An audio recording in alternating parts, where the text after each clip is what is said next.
Hey everyone, what's up? It's another episode of Hicks Sports Cards. Going to talk about the National. Set up as a vendor, so it's a really great show. And just going to talk about it. And so talk about cards that I picked up. And so let's get to it. So the National 800 plus tables held at the Nashville Fairgrounds.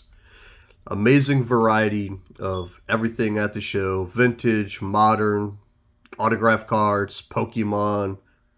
Guys that had just mountains of sealed wax. So it was a really great show. I definitely plan on being back. So with that being said, just going to talk about cards that I picked up and so forth and some upcoming card shows. And so let's get to it.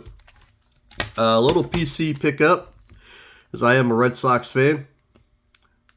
So let's see. He got called up. Let's see what's going on. Hopefully the Red Sox will move from rebuilding to maybe eventually be in playoff contention. Marcelo Mayer, first Bowman, PSA 9, Chrome Sapphire Edition.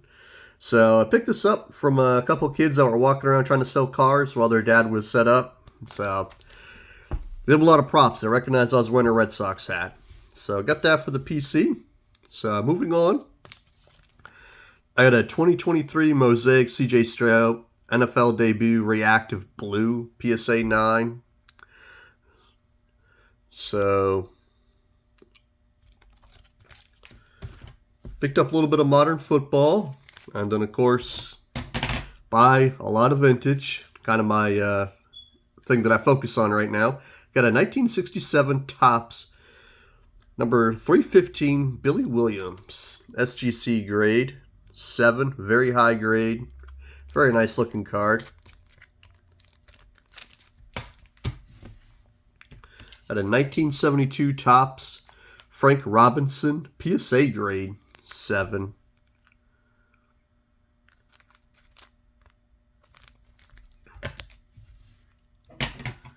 And the next, Say Hey Kid, 1959 Topps Willie Mays. PSA 2, graded, so falls on their good scale.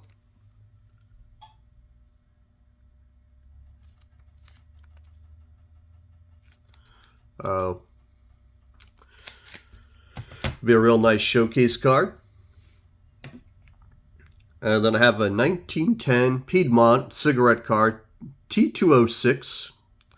This one is SGC graded, so you do know that it's authentic. Came back poor. The front looks really good.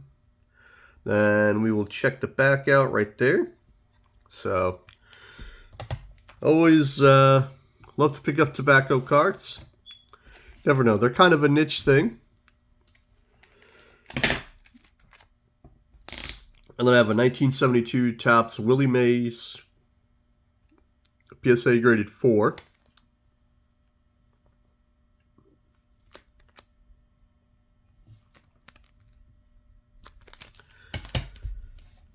And then moving on, of a 1979 Topps George Brett AL All-Star card. SGC graded 8.5 right there, near mint. Really nice looking card. Nice bargain vintage card. So then I have another T206 card. 1910 Piedmont cigarette.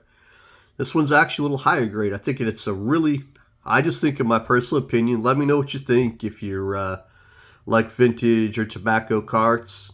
Or let me know what you think about any of the cards. SGC 2.5 grade. So there's the front. And there's the back. I think the back is really clean on that. So. And then I have another T206 Sweet Corporal card, PSA graded 2.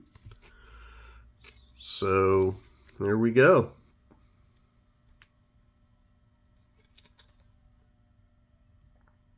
Not bad really overall. I mean, we're talking, when it comes to these type of cards, we're talking a little over 100 years old for 100-year-old cardboard. So it's that. Then I have a 1978 Topps Nolan Ryan PSA graded 5. So, show that off to you. Another Nolan Ryan card. I think I sold one of these early Saturday, or probably about 10 to 12 o'clock on Saturday. And then later on replaced it on Sunday from a fellow vendor. So, those are the pickups.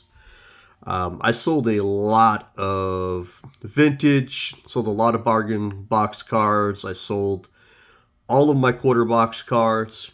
So that was good. So I definitely will be back. The next big show is in February. So definitely let me know what you think about the cards. Leave a like, comment, and share, and subscribe.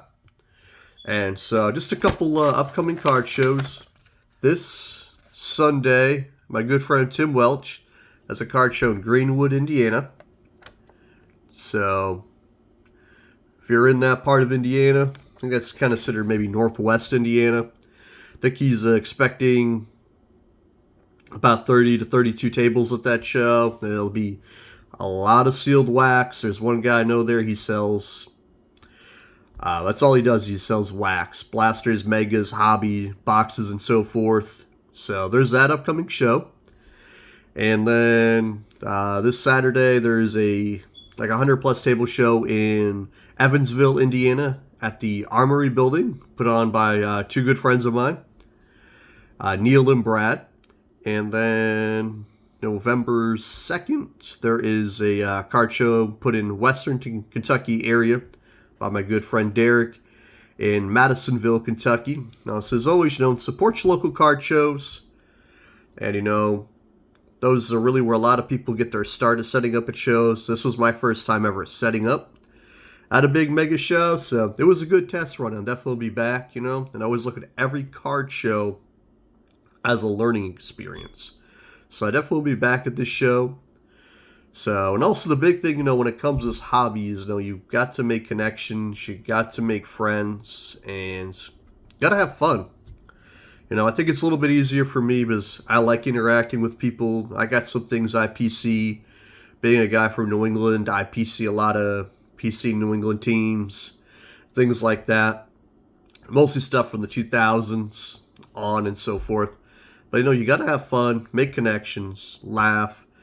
I think that's when you're going to see some people that might leave the hobby. Not more, just in my humble opinion, because all they're focused on is, I got to get this guy down at this price, and then I got to make this, and that.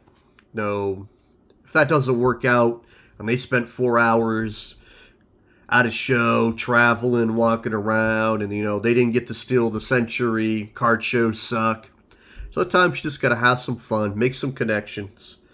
But, and if you're a vendor, just treat every show as a learning experience. And sometimes at some of these shows, you're going to hit singles. And if you hit a single, I didn't make any profit, you learn have a learning experience, it's a win for you. It's a W. So, as always, I appreciate your support. And, like, comment, subscribe, share, all that good stuff. Smash those buttons. And so, hope you enjoyed the cards. And so, as always, hope you guys have a fantastic day. Enjoy the hobby. And let's keep on grinding it out.